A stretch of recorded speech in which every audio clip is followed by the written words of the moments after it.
Eryk Anders, thank you for joining on MMA Live TV. Welcome to the show. Man, thank you for having me. Eryk, your nickname, your boy, I gotta say, in my perspective, that's gotta be up there as like one of the better nicknames. And I love it when Bruce Buffer is announcing it and he says your boy. Like, where did that come from? Man, it's really a joke. They're making fun of me. Yeah, 'Cause I used to say like, let your boy borrow it, let your boy hold $5, let your boy do this, do that, yeah, and then a guy from the gym, Matt Elkins, he just kept calling me your boy, and we just let it ride. yeah. So that's always been your fighting nickname? Nah, man, I've had like 12, Yeah, not really 12, but man, I've had quite a few. fair enough. Fair enough. Cool. So look, man, University of Alabama, college football. You had a little stint with the Browns. How does that transition from football to MMA happen to you? Like, how did that all occur? Well, man, you pretty much spend your whole life, training your body to be quick, fast, and explosive. So, I feel like you have a lot of attributes that you literally spend your whole life, Olympic lifting, sprints, and, just training your body to, move and fast like that. And, it's hard to do that. And I just think that, from that standpoint, it's probably giving me the biggest advantage over the other 85ers. Yep, yep. And was there a certain event that occurred that made you transition from football to MMA? Like, Oh or yeah, football ended. When I got done playing football, hmm, I did the workforce thing, the 9 to 5 thing, and just bored. Really, just found myself frustrated all the time. Wanted to go blow off some steam with a little exercise and punch and kick things. Just looking to hit the bag, hit mitts or whatever. yep, And then sparred one time, fell in love with it, and probably fought like maybe a month or two after I started training. yep. And I was like, man, this is what I want to do. Where was your first sparring session? Uh, well, I walked into the gym, and the coach asked me if I knew how to fight. Knowing what I know now, the answer to that question is no. But Yeah. at 24 years old, I was like, yeah. And man, they put me in the boxing ring with Walt Harris, All the right. UFC, Yep. the heavyweight who just fought. And man, just needless to say, it did not go my way at all at any portion of the round. Yep. Um, but to be honest, that's really what made me like turn me on to the sport, because I was like, okay, eventually I'll be on the other end of that, with somebody else, and I'll have to learn and train and like kind of dedicate my life to something. And you know, I knew from that moment that this is what I wanted to do. Awesome. And from your perspective, football and MMA, which is the more difficult, like from a physicality perspective? Like, how do you view it? Man, there's so much more to do and train in MMA. Yep. I think it requires a lot more discipline than football. Football, you can train for an hour, hour and a half a day, watch film, you know, uh, lift weights and whatnot. But I think MMA, you have to actually like do it and do all the things in MMA. So I think the MMA is a bit harder to train for. I think the people watch a lot more film in football than they do in MMA and break it down and dissect their opponent and whatnot. Probably a little better than MMA fighters, but outside of that, I think that from a physical standpoint, it's definitely MMA. Gotcha. What about from a mental standpoint? Man, it takes a lot of nerve and a lot of courage to, agree to go fight somebody. Then 8 weeks later, or however long later, cut weight, get in the cage, and go slug it out. People think that that's crazy. So, and I guess it really just depends on your mindset. Hmm. I prefer the MMA to the football. Yep. Gotcha. Tell us about your stints in other organizations. I see that you had effectively like one fight in Bellator. Why was it so short? Was that deliberate, or did something occur? Or? Man, I was early on in my pro career, Yep. and Bellator came to Memphis, and Bellator they'll have their main card fighters. I think Bobby Lashley versus, somebody, Goichi Yamaguchi, so they had their headliner fights, and then they filled the undercard with local fighters. So Memphis is like 4 hours from Birmingham. So Yep. they hired the local promotions, and they're in Tennessee to build the undercard. So, they gave me a call because I'm, close, and I fought in Memphis and Tennessee before. So Gotcha. It was just, an obvious choice to have me fight. Yep. No, understood. On their undercard. Gotcha. And from Bellator to the previous organization, did you feel actually a difference in competition, or for you, did it feel the same?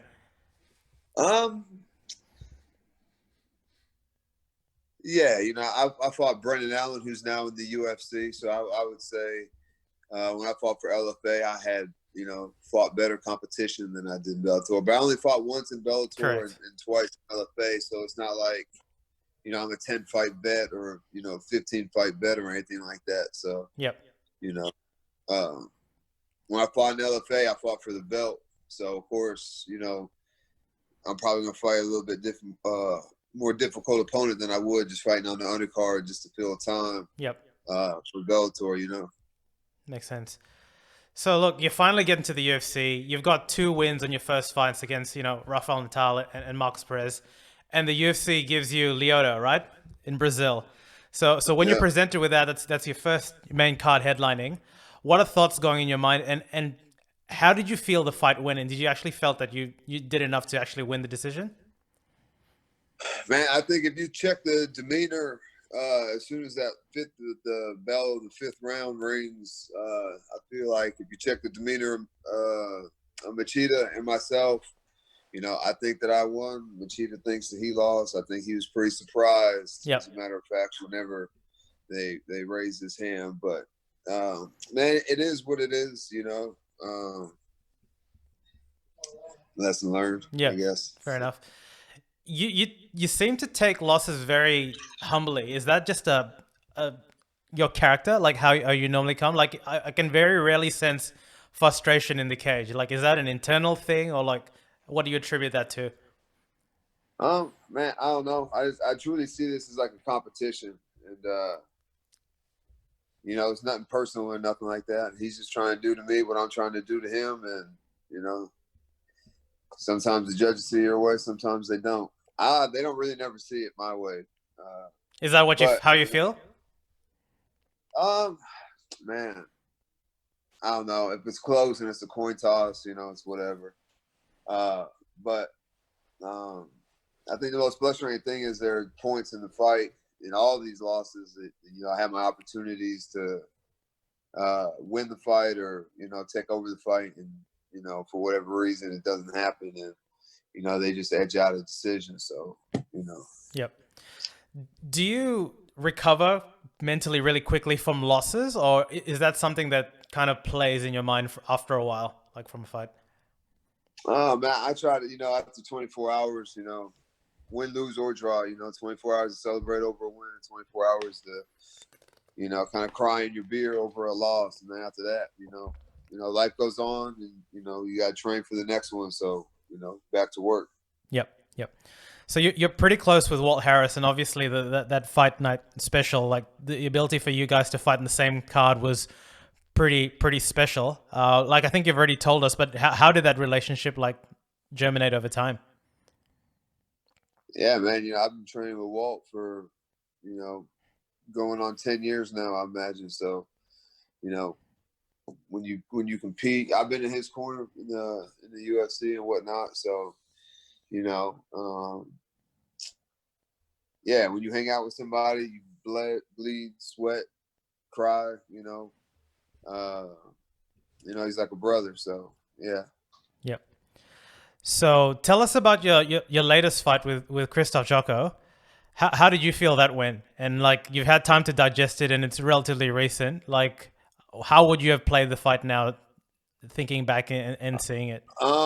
Man, hindsight being 2020. Even when I did have him against the cage, separate, fire, dirty box, clinch fighting would probably be a better option for me than, takedown attempt after takedown attempt. Yep. What was that the active game plan to mix it up with takedowns, attempts, and strikes? Um, kind of, not really. It was just kind of easy holding them up against the cage and getting them there.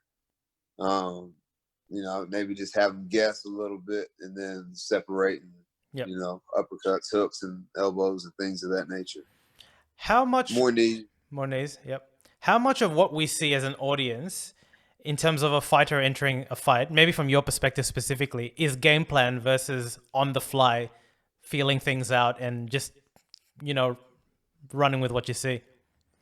Man, I don't know. I think it depends how successful you are at your game plan during the fight. Yep. Sometimes the game plan is something that it's not working right now. Let me come back to it when he's more tired, or whatever the scenario may be. So I think you have to be able to adjust, because the other guy's also adjusting. So he's like, okay, he hit me with this, so they shut that down, and now you have to move on to something else. So yeah, you got to be able to adjust.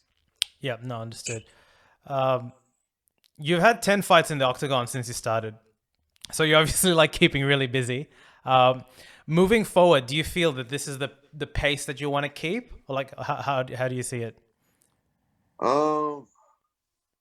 Yeah, I like to fight as often as possible. I probably take a little bit more time after this fight, heal up, rest, recover, and get back in the gym and train. So Yep. I don't know when the next one's going to be, how soon it is.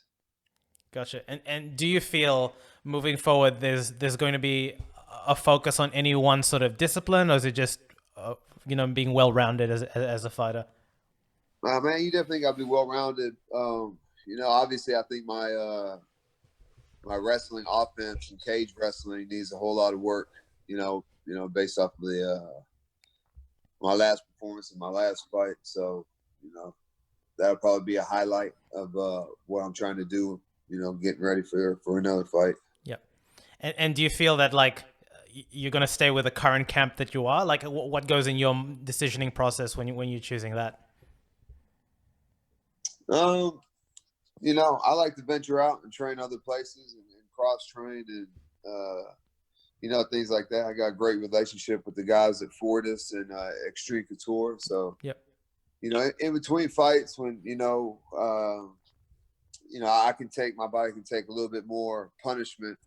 Those training sessions are a little bit harder, especially the sparring sessions with all those guys. So that's usually when I like to go out and travel and whatnot. So that's probably what I'll do. But when the contract is signed, I'll probably come back home. Yep. You've fought some like real studs in the UFC. You've fought Santos, Machida, Mishat. Like in your UFC journey so far, what really stands out to you? I don't know. It was cool the first time I got a bonus. Yep. But I think the fight that kind of put me on the map a little bit was the Thiago Santos fight. Yep. It was also, my favorite fight. It was back and forth, and had everything: wrestling, kickboxing, boxing, elbows, tie stuff. So win, lose, or draw.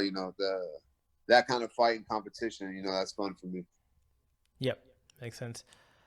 So we have a current fight night at the moment. So I in Calavito. You've already told me that you'll be watching. So do you keep yourself up to date with all the fight cards as like a fan, or is it more like sussing out what's happening in the company? Man, a little bit of both. It's cool. I have kind of like the inside scoop on what's really going on and whatnot. But at the end of the day, I was a fan before I fought, and even after I fight, done fighting, I'll still be a fan. So, I like to watch it. I like to watch the scrap. A lot of these fights are ending pretty quick. Yeah. Pretty quick. Someone needs to tell them that they got 15 minutes and not 15 seconds. Some of these fights. Do you think, now this is an interesting one because they're fighting in the Apex Center, right? Smaller octagon. That would benefit like your style? 1,000%. Yeah? 1,000%. Man, just, I think that cage is like 6 feet shorter or something like that. Yep. Or maybe even more than that. But man, they take 2 steps to go to touch gloves, and they're already, They're already within strike. in the middle. So it entices the fight a lot more. Yep. Because it's almost claustrophobic in there. It's like you really don't feel like you don't have a lot of room. The big octagon, man, it's like a football field in there. There's plenty of space. It feels like. Yeah. Yep. Interestingly, in this card, you had I think 3 fighters that were, I failed to make weight. Kevin Holland failed to make weight. I think Tyson Nam's opponent as well.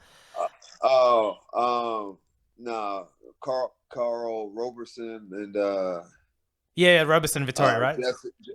Jessica. Yeah. So I know there may be a third. Yeah. I don't know. So it's interesting because you've actually gravitated between 2 sort of weight classes. What's your approach to cutting weight, and is it what do you make of fighters missing weight? Is there a level of empathy there because you can obviously understand the process, or do you think as a professional it's just something that you can plan? My thing is the money. Yeah. I don't, like, me personally, I don't care. I'm not going to take it personal if my opponent misses weight. Give me your bread. I need that 20-30%. Yep. And the fight can still go on. So I personally, I really don't care if they, I kind of wish that they wouldn't make weight so I get a little more bread on top. Yep. But I cut a bunch of weight and probably more than the vast majority of the other middleweights. So it does suck, but it's something that you got to do over time. So, the guys who try to do it at the last second, the last minute, and that's why they're suffering later. It's better to just have it suck a little bit over time. Yep. And then the last part, when it sucks the most, that time is short versus, enjoy yourself, have a cush life. And then at the end, when it sucks the most, it's going to suck even worse. Yep. Because you have to do so much more and your body's not willing and ready to do that. So, yep. You kind of dig your own grave, I feel like, with the weight cut. Yeah, no, it makes sense. Light heavyweight, middleweight. Do you see middleweight being where your home is? You've gravitated towards both. Obviously the light heavyweight stuff was you were testing it out. Where do you see it? Man,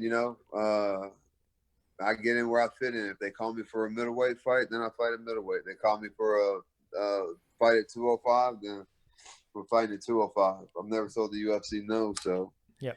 It's whatever they got for me. Gotcha. And how much do you usually walk around at? Man, I sit in that 220 to 230 range, depending. Okay, so that middleweight cut is a decent cut, right?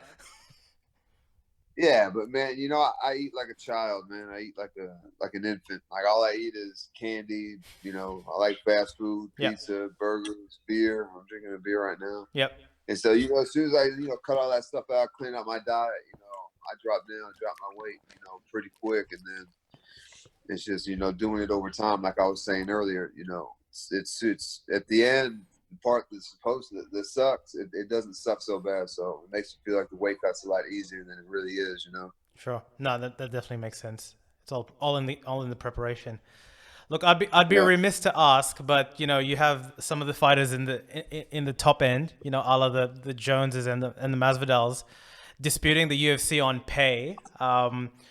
What is your position on that? And do you feel that fighters should have a union that kind of deals with conversations like that? You've been in the game, even pre-UFC times as well. How do you feel about that? I think if the fighters want a union, it has to be guys like John Jones, Masvidal. The top earners, the guys that the UFC has to respect, so somebody like me go out there talking about what they're talking about. All right, bye. Yeah. We'll find somebody else, I'm expendable, but guys like John Jones, McGregor, Masvidal, the top earners, the big pay-per-view guys and girls, it's got to come from them, I feel like. Gotcha. However, their overarching sentiment, you're not against it, right? You're not against that line of questioning and ask. Nah, man. I mean, all the other teams in MLB, baseball or basketball, NFL, they get a much larger percentage of revenue. Yep. So, maybe we should need to get a piece of that too. Yeah. No, it definitely makes sense theoretically. Especially like those other leagues that, they got insurance and all that other good stuff. We're independent contractors, so. Yeah. And we're only fighting for half our money, so let's increase that half. If we're still doing half the show, half the win, let's increase, that show money, that win money, Of course. whatever. Of course. And I guess the other thing is like all the stuff that's going on in America with George Floyd and like all the protesting in Birmingham. Did you feel it like out there, or how is it around your area? Yeah, of course, it's everywhere. Especially, Birmingham is like the birthplace of the civil rights movement, and where the first big boom of black rights and rights for minorities started. So yeah, this isn't the epicenter, but it's definitely felt here. Yeah, no, it definitely makes sense. And mate, thanks again so much for your time. Moving forward, like obviously you probably are not really in the mindset, not necessarily thinking about it. If it were up to you, when do you think you'd be willing to have another fight? Like, have you even considered that? Is your mindset anywhere near that, or not necessarily? I mean, yeah, of course, I love fighting. I'll do it, on a Tuesday if they ask me. But I just had eye surgery on my retina, so I'm out for a little bit, letting it heal up, and then I have to get back in shape and then train for, a specific opponent. So man, I'm probably done for the next foreseeable future. So I don't know how soon, but as soon as I can be, I will be. That makes sense. Awesome. No, it perfectly makes sense. Eryk, it's been a pleasure having a chat to you, and I really appreciate your time. You're welcome anytime in the show. Just to end it off, what are the top 3 tracks that are playing in your iPad at the moment? Top 3 tracks. Roses by that St. John's. Yep. I think his name is. I don't know. I know that song. That's my jam right now. That's like the first song I play whenever I start to run, or I've been on the bike here lately, so I definitely get some play. Awesome, man. Thanks for your time. Appreciate it. Appreciate it, brother. Anytime. Cheers.